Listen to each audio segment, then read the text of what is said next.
నమస్తే, నా పేరు ప్రశాంతి. ఎల్ఆర్టీ న్యూస్ కు స్వాగతం. ముందుగా హెడ్లైన్స్ చూద్దాం.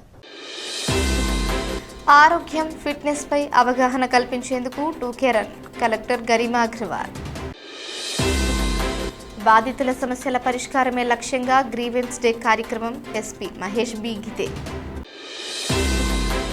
సిరిసిల్లలో తీవ్ర ఉద్రిక్తత, నేతన్న చౌరస్తా వద్ద రణరంగంగా మారిన బీజేపీ బీఆర్ఎస్ ధర్నా. శ్రీ భీమేశ్వర స్వామి ఆలయంలో భక్తుల రద్దీ. బండి సంజయ్ను కేంద్ర మంత్రి పదవి నుంచి బర్తరఫ్ చేయాలని బీఆర్ఎస్ నేతల ధర్నా.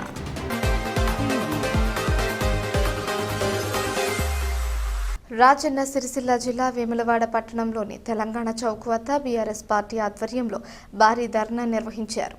కేంద్ర హోంశాఖ సహాయ మంత్రి బండి సంజయ్ కుమార్ తన మంత్రి, ఎంపీ పదవులకు వెంటనే రాజీనామా చేయాలని డిమాండ్ చేస్తూ పార్టీ శ్రేణులు నిరసన చేపట్టాయి. మైనర్ బాలికపై అత్యాచారానికి పాల్పడ్డాడనే ఆరోపణలు ఎదుర్కొంటున్న బండి సాయి భగీరథ్కు కఠిన శిక్ష విధించాలని వారు కోరారు. బీఆర్ఎస్ రాష్ట్ర వర్కింగ్ ప్రెసిడెంట్ కేటీఆర్ పిలుపు మేరకు వేములవాడ నియోజకవర్గ ఇన్ఛార్జి చల్మిడ లక్ష్మీ నరసింహారావు ఆదేశాలతో నిర్వహించిన ఈ ధర్నాలో పార్టీ పట్టణ, అర్బన్, రూరల్, కోనరావుపేట మండలాల నాయకులు, కార్యకర్తలు పెద్ద సంఖ్యలో పాల్గొన్నారు. రోడ్డుపై బైఠాయించి బండి సంజయ్కి వ్యతిరేకంగా ప్లకార్డులు ప్రదర్శిస్తూ నినాదాలు చేశారు.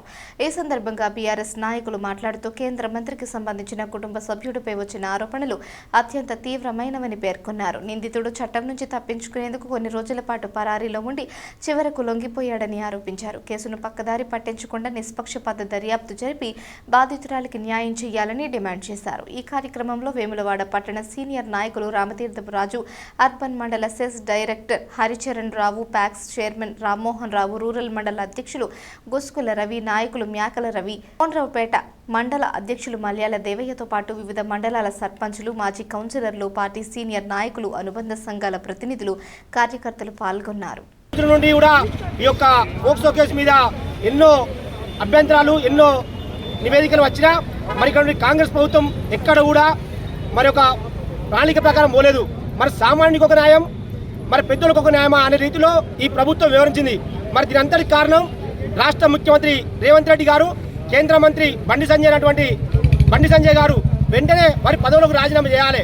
మరి వారు ఒక మైనర్ బాలిక పైన వారి కొడుకు మరి అఘాయిత్యానికి పాల్పడితే 9 రోజులను కూడా వారిని అరెస్ట్ చేయలేదు. మరి ఒక రకంగా చెప్పాలంటే మరి బండి సంజయ్ గారు నేనే పోలీసులకు అప్పచెప్పినని చెప్పి వారు అంటారు. మరి పోలీసు వాళ్ళు ఏమంటారు, మేమే అరెస్ట్ చేసామని జవాబు అంటారు. అంటే ఇక్కడ న్యాయం ఎక్కడుంది, చట్టం ఎక్కడుంది, ధర్మం ఎక్కడుంది? మరి ఖచ్చితంగా బండి సంజయ్ గారు మీరు వెంటనే మీ యొక్క సహాయ మంత్రికి మరి హోంశాఖ అంటే ఏంది, ప్రజలందరినీ కాపాడే భాగం, మరి వారిని ఆ యొక్క నియంత్రణలో ఉంచకుండా ఖచ్చితంగా వారు రాజీనామా చేయాలి. రాజీనామా చేస్తేనే ఆ మైనర్ బాలికకు న్యాయం జరుగుతుంది. వెంటనే రాజీనామా చేయాలని చెప్పి మా పార్టీ ఆదేశానుసారం ఇలా వెమ్నాడు నియోజకవర్గంలో, వెమ్నాడు టౌన్లో పెద్ద ఎత్తున నిరసన కార్యక్రమం జరిగింది. రాజన్న సిరిసిల్ల జిల్లా వేములవాడలోని శ్రీ భీమేశ్వర స్వామి ఆలయంలో సోమవారం మరియు వేసవి సెలవుల సందర్భంగా భక్తుల రద్దీ భారీగా నెలకొంది. తెలంగాణతో పాటు ఇతర రాష్ట్రాల నుంచి కూడా భక్తులు పెద్ద ఎత్తున ఆలయానికి తరలివచ్చి స్వామివారిని దర్శించుకున్నారు.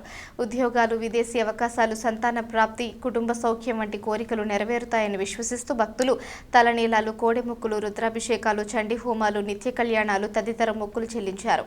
అలాగే ఆలయ అభివృద్ధికి విరాళాలు సమర్పించారు. భక్తుల రద్దీ దృష్ట్యా ఆలయ ఈవో ఎల్ రమాదేవి దర్శన కౌంటర్లు, అభిషేక టికెట్ కేంద్రాలు, అద్దె కోడెల విభాగాలను పరిశీలించి భక్తులతో మాట్లాడే సమస్యలను తెలుసుకున్నారు. ఈ కార్యక్రమంలో డీఈఓ భాస్కర శర్మ, ఏఈఓలు జి శ్రావణ్, జి అశోక్ తదితరులు పాల్గొన్నారు. రాజన్న సిరిసిల్ల జిల్లా కేంద్రంలో ప్రజాపాలన ప్రగతి ప్రణాళిక 99 రోజుల కార్యాచరణలో భాగంగా యువజన క్రీడా వారోత్సవాల సందర్భంగా సోమవారం టూకేరన్ నిర్వహించారు.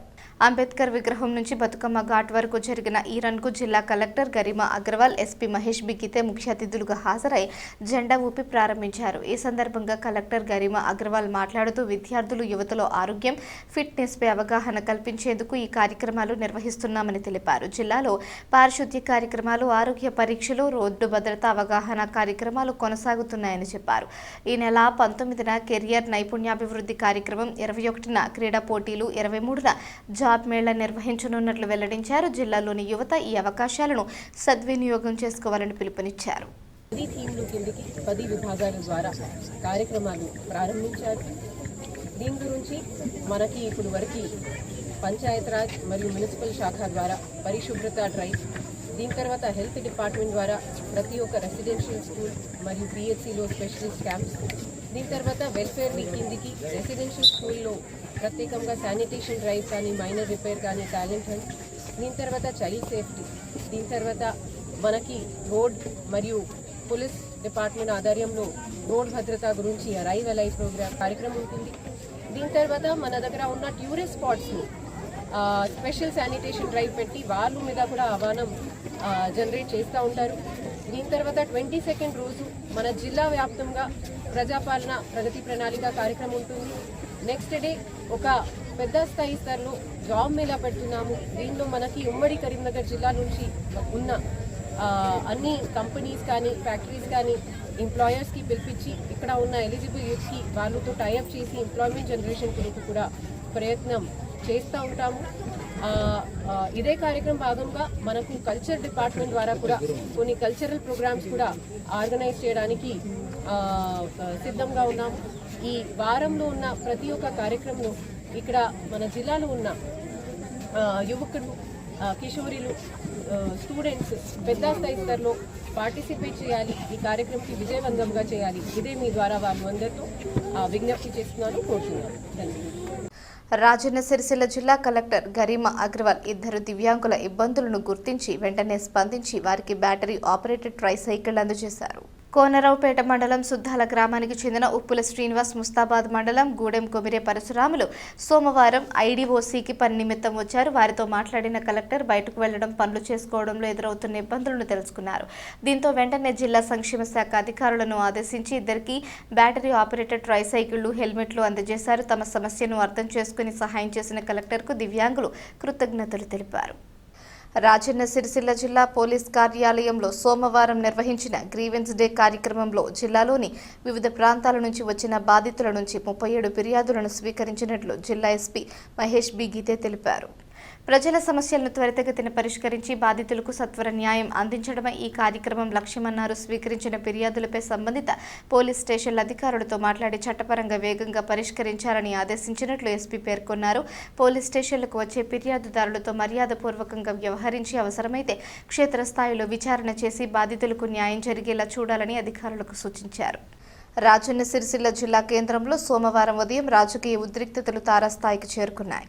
పట్టణంలోని కీలకమైన నేతన్న చౌరస్తా వద్ద బీజేపీ బీఆర్ఎస్ శ్రేణులు పోటాపోటీగా నిర్వహించిన ధర్నా కార్యక్రమాలు తీవ్ర ఘర్షణలకు దారితీశాయి. ఇరు పార్టీల కార్యకర్తలు పరస్పరం నినాదాలు చేసుకుంటూ ఉద్రిక్త వాతావరణాన్ని సృష్టించారు. ముందుగా నిర్ణయించిన నిరసన కార్యక్రమాల్లో భాగంగా భారీ సంఖ్యలో బీజేపీ బీఆర్ఎస్ నాయకులు, కార్యకర్తలు నేతన్న చౌరస్తాకు చేరుకున్నారు. ఈ సందర్భంగా బీఆర్ఎస్ శ్రేణులు బండి సంజయ్ డౌన్ డౌన్ అంటూ నినాదాలు చేయగా బీజేపీ కార్యకర్తలు కేటీఆర్ డౌన్ డౌన్ అంటూ ప్రతి నినాదాలు చేశారు. దీంతో ఇరు వర్గాల మధ్య మాట పెరిగి తీవ్ర వాగ్వాదానికి దారితీసింది. చూస్తూ ఉండగానే పరిస్థితి అదుపు తప్పి ఇరు పార్టీలు పరస్పరం కార్యకర్తలు దాడులకు దిగారు. నెట్టుకోవడాలు, పిడిగుద్దులు చోటు చేసుకోవడంతో నేతన్న చౌరస్తా ప్రాంతం మొత్తం రణరంగాన్ని తలపించింది. కార్యకర్తలు కొట్టుకునే స్థాయికి చేరుకోవడంతో స్థానికులు, పాదచారులు భయాందోళనకు గురయ్యారు. పరిస్థితి ఉద్రిక్తంగా మారడంతో జిల్లా ఎస్పీ మహేష్ బిగితే స్వయంగా సంఘటన స్థలానికి చేరుకుని పరిస్థితిని సమీక్షించారు. భారీగా పోలీస్ బలగాలను మోహరించిన పోలీసులు ఇరు వర్గాలను శాంతింపచేయడానికి ప్రయత్నించినప్పటికీ కార్యకర్తలు వెనక్కి తగ్గకపోవడంతో పోలీసులు లాఠీ చార్జ్ నిర్వహించారు. లాఠీలకు పనిచెప్పిన పోలీసులు ఘర్షణ పడుతున్న ఇరు వర్గాలను చెదరగొట్టారు. ఘర్షణలో పాల్గొన్న పలువురు నాయకులు, కార్యకర్తలను పోలీసులు అదుపులోకి తీసుకుని వివిధ పోలీస్ స్టేషన్లకు తరలించారు. ఈ ఘటనతో సిరిసిల్ల ప్రధాన రహదారిపై ట్రాఫిక్ పూర్తిగా స్తంభించింది. వాహనాలు కిలోమీటర్ల మేర నిలిచిపోవడంతో ప్రయాణికులు తీవ్ర ఇబ్బందులు ఎదుర్కొన్నారు. ప్రస్తుతం నేతన్న చౌరస్తా పరిసర ప్రాంతాల్లో భారీ బందోబస్తు కొనసాగుతోంది. ట్రాఫిక్ ను క్రమబద్ధీకరిస్తూ పరిస్థితిని పూర్తిగా అదుపులోకి తీసుకురావడానికి పోలీసులు చర్యలు చేపడుతున్నారు. ఘటన అనంతరం పట్టణంలో పరిస్థితి ప్రశాంతంగా కనిపిస్తున్నప్పటికీ రాజకీయ వర్గాల్లో మాత్రం తీవ్ర ఉత్కంఠ నెలకొంది.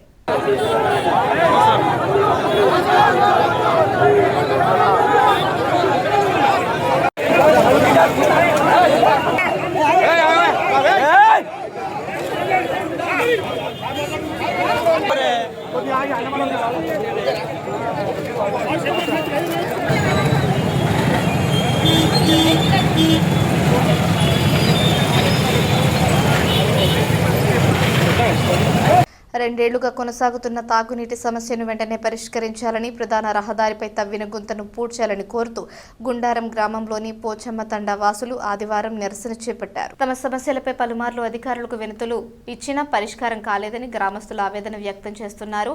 గ్రామంలో గత 6 నెలలుగా తాగునీటి సరఫరా నిలిచిపోయిందని, దీంతో బోరుబావుల వద్దకు వెళ్లి నీరు తెచ్చుకోవాల్సిన పరిస్థితి ఏర్పడిందని తెలిపారు. మహిళలు, వృద్ధులు తీవ్ర ఇబ్బందులు పడుతున్నారని పేర్కొన్నారు. అలాగే గుండారం లింగపూర్ ప్రధాన రహదారి పక్కన మిషన్ భగీరథ్ పైప్ లైన్ పనుల కోసం సుమారు 15 రోజుల క్రితం గుంత తవ్వి అలాగే వదిలేశారని ఆరోపించారు. గుంత కారణంగా చిన్నపిల్లలు, పశువులు, వాహనదారులకు ప్రమాదం పొంచి ఉందని గ్రామస్తులు అన్నారు. తక్షణమే పైప్ లైన్ పనులు పూర్తి చేసి గ్రామానికి తాగునీటి సరఫరా పునరుద్ధరించాలని, ప్రమాదకరంగా మారిన గుంతను వెంటనే పూడ్చాలని పోచమ్మ తండా వాసులు డిమాండ్ చేశారు.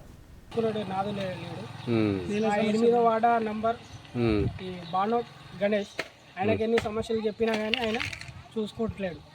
ఎందుకు తీసారు అది పైప్ లైన్ కోసం, pipeline water mission Bhagiratha కోసం అది కంప్లీట్ చేయట్లేదు. నీళ్ళు ఎట్లునే స్కూల్ బస్సులు నీళ్ళ కోసం ఇబ్బంది అవుతుంది. బస్సులు నీళ్ళ కోసం ఇళ్ళ దగ్గర వాళ్ళ దగ్గర చెట్లు తీసుకొని నీళ్లు పట్టుకుంటారు వాళ్ళు. ఏడు నుంచి తీసుకొచ్చుకుంటారు. అక్కడ 1 కిలోమీటర్ దూరం ఉంది తీసుకురావడం జరిగింది. కరీంనగర్ జిల్లాలో ధాన్యం కొనుగోళ్లు వేగంగా కొనసాగుతున్నాయని, ఇప్పటి వరకు 50% కొనుగోళ్లు పూర్తయ్యాయని రాష్ట్ర రవాణా, బీసీ సంక్షేమ శాఖ మంత్రి పొన్నం ప్రభాకర్ తెలిపారు. కలెక్టరేట్లో నిర్వహించిన సమీక్ష సమావేశంలో ఆయన మాట్లాడారు. జిల్లాలో 319 కొనుగోలు కేంద్రాల ద్వారా ఇప్పటి వరకు 3 లక్షల మెట్రిక్ టన్నుల ధాన్యం కొనుగోలు కేంద్రాలకు రాగా అందులో 1.58 లక్షల మెట్రిక్ టన్నుల ధాన్యం కొనుగోలు చేసినట్లు తెలిపారు. రైతుల ఖాతాల్లో 237 కోట్ల చెల్లింపులు జమ చేశామని పేర్కొన్నారు. వారం రోజుల్లోనే 80,000 మెట్రిక్ టన్నుల ధాన్యం కొనుగోలు చేశామని, వచ్చే వారంలో 1,00,000 మెట్రిక్ టన్నుల కొనుగోలు లక్ష్యంగా పెట్టుకున్నామని మంత్రి వెల్లడించారు. జిల్లా కలెక్టర్ మాట్లాడుతూ కొనుగోలు చేసిన ధాన్యంలో 78% ఆన్లైన్ నమోదు పూర్తయిందని, 88% ధాన్యాన్ని మిల్లర్లు స్వీకరించినట్లు తెలిపారు. ఈ వార్తలు ఇంతటితో సమాప్తం. తిరిగి ప్రసారమయ్యే LRT న్యూస్లో మళ్ళీ కలుసుకుందాం. అంతవరకు సెలవు. నమస్కారం.